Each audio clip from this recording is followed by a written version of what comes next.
আসসালামু আলাইকুম। আজকে আমরা দেখব ১৪৫০ স্কয়ার ফিটের ৩ বেড ৩ বাথের একটি সামনের সাইডের সুন্দর ইউনিট। সো লিফট থেকে বের হওয়ার পরে প্রথমে আছে ড্রয়িং রুম। ড্রয়িং রুমের পরে এই স্পেসটা হচ্ছে ডাইনিং স্পেস। এখান থেকে ডানে গেলে এটা একটা মাস্টার বেডরুম, সাথে একটা ছোট ব্যালকনি আছে। এর পাশে আছে ওয়াশরুম। রুম থেকে বের হলে ডানে ঘুরলে এখানে আরেকটা বেডরুম। এটার সাথে অ্যাটাচ বাথ নাই, বাট এটার সাথে সামনের দিকের একটি ব্যালকনি আছে। এই বেডরুমের পরে ডান দিকে আছে হচ্ছে কমন বাথরুম এবং বাম দিকে আছে কিচেন।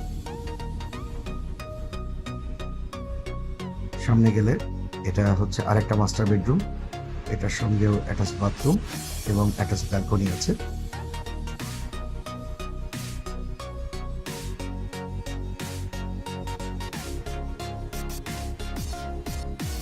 ১৫ ফিট রাস্তার সাথে বিল্ডিংটি। দেখতে চাইলে আজই কল করুন।